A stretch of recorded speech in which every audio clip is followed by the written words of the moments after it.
Assalamualaikum warahmatullahi wabarakatuh, kawan-kawan semua. Kembali lagi bersama saya di namanya Rista Rizky. Saya kembali melanjutkan niat saya. Ini merupakan video lanjutan di video sebelumnya. Di video sebelumnya saya bikin mengenai apa itu saham dan kelebihan investasi saham. Maka saya bikin lagi step kedua. Setelah mengetahui investasi saham itu apa dan kelebihannya, maka saya bikin lagi kalau kita ingin memulai investasi saham itu bagaimana caranya. Jadi saya mencoba merangkum hal tersebut sesuai dengan pengalaman saya untuk memulai investasi saham. Untuk itu, untuk teman-teman tetap ikuti video ini dan jangan lupa untuk diklik subscribe mungkinnya.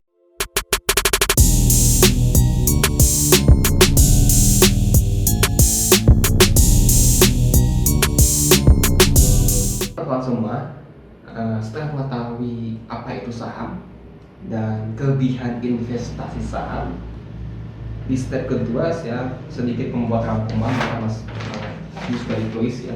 Jadi poin-poin bagi saya ini adalah poin penting untuk memulai investasi saham. Bagaimana cara untuk langsung mau mulai investasi saham, teman-teman semua. Di sini saya menulis ada 3 poin, teman-teman semua. Setelah mengetahui investasi saham itu apa dan kelebihannya, kita masuk kepada memulai bagaimana cara memulai investasi saham. Ada 3 poin menurut saya, karena ini sesuai dengan pengalaman saya. Yang poin pertama adalah sebetulnya saya tidak ingin memasukkan poin ini ya, karena ini sudah pasti, tapi ya untuk nambah-nambah poin aja, karena kalau ini nggak dimasukkan menjadi 2 poin ya. Jadi saya masukkan aja menjadi 3 poin. Yang pertama adalah niat ya, niat sama tujuan investasi saham. Nah pasti niat itu pasti ada ya, pasti. Saya tetap masukkan bahwa kenapa niat, karena kalau udah niat dengan bismillah insya Allah akan lancar. Ya, terus tujuannya, iya betul, memang tujuan investasi itu adalah rata-rata untuk menggandakan aset ataupun mengembangkan aset, mendapatkan keuntungan. Nah, ketika teman-teman semua mau investasi saham, maka mesti punya tujuan. Apa tujuannya? Kalau saya pribadi tujuannya adalah untuk mencari makan, karena saya sampai saat ini mencari makan ngasih makan istri yang sedang hamil saat ini, insya Allah mau punya anak, mau doanya bulan Mei. Saya cari makan di pasar saham. Nah, itu tujuan saya, dan tentunya mendapatkan keuntungan, intinya mencari nafkah ya. Itu makanya niat sama tujuan adalah sangat penting sebelum masuk ke eksekusi, masuk pasar saham. Itu ya. Sebenarnya ini saya nggak pengen masukkan ke poin, tapi ya untuk menambah poin aja supaya menjadi 3 gitu.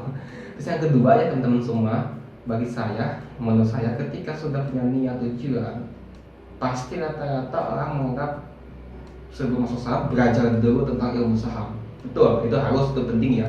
Kalau nggak belajar ya bahaya. Orang kalau belajar mobil juga tuh mesti belajar dulu, tidak bisa langsung belum bisa mobil apa-apa langsung naik hidupin starter, itu bisa kecelakaan.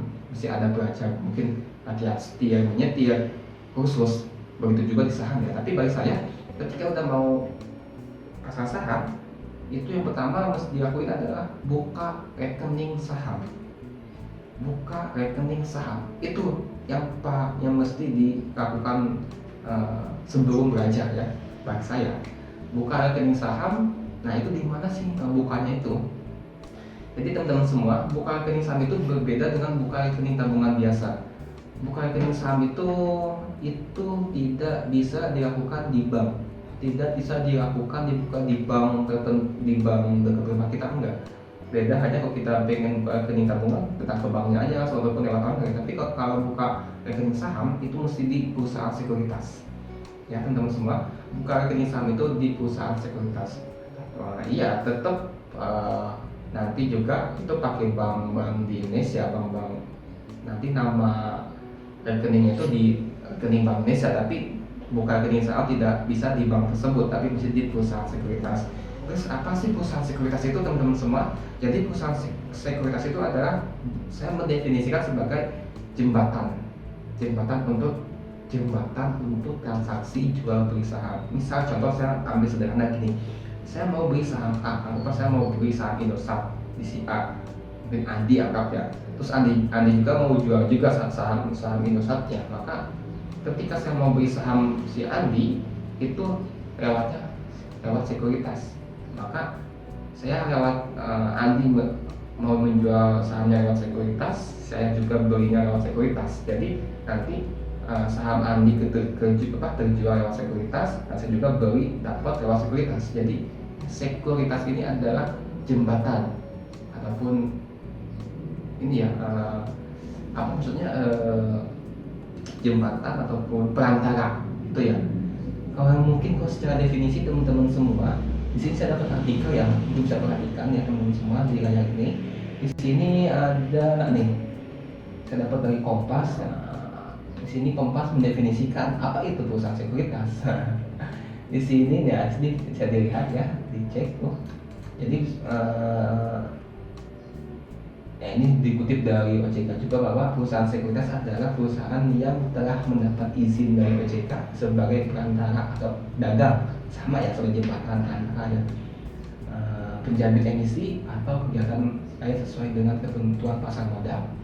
Jadi gitu ya. Buka rekening saham itu nanti di perusahaan sekuritas. Nanti teman-teman tinggal cek di Indonesia itu ada kurang lebih 5 sampai 70 orang. Saya kurang paham betul berapa pastinya jumlah sekuritas ini, teman-teman tinggal dipilih mau buka rekening saham di sekuritas mana. Mungkin saya sedikit kasih gambaran juga ya, di sini juga ada tadi ini dari Kompas juga ya, di sini nih bisa dilihat banyak banget ada ajaib yang sering muncul di YouTube kita, ajaib ini yang jadi ikannya si siapa sih Iqbal itu. Tuh ini banyak nih. Kalau saya pakai ini, saya pakai Pindraco, saya pakai Pindraco sekuritas. Enggak ada ya STA, ini saya pakai ini. Kalau saya pakai Pindraco sekuritas, pakai Panin, pakai Mirai juga. Jadi gitu. Nah, sama sih rekening saham itu fungsinya ya, fungsinya untuk jual beli transaksi saham. Jadi kalau rekening saham tidak bisa diambil uangnya. Makanya nanti ketika buka rekening saham itu untuk persyaratannya sama, untuk KTP, terus mesti pakai buku tabungan pribadi. Jadi misalkan, jadi kalau untuk ngambil keuntungan itu kan rekening saham untuk transaksi jual beli aja, tidak bisa ngambil uang. Misalkan saya nanti ketika mau jual transaksi jual beli saham, teman-teman diisi saldonya ke rekening saham lewat transfer bisa, karena nanti akan ada nomor rekening yang sama ya. Misalkan teman-teman diisi misalkan 50 juta rekening sahamnya itu diisi, nanti nomor rekeningnya sama, jadi ada nama juga sama bank BCA. Jadi RDN itu nanti bisa BCA ataupun jadi kalau untuk rekening bank itu sesuai dengan ini ya, sesuai dengan perusahaan sekuritasnya menentukan apa. Kalau saya di Pindraco ini RDN-nya itu Bank BSI, Bank Syariah Indonesia ya, dulu Bank Mandiri ya, saat itu udah jadi Bank BSI.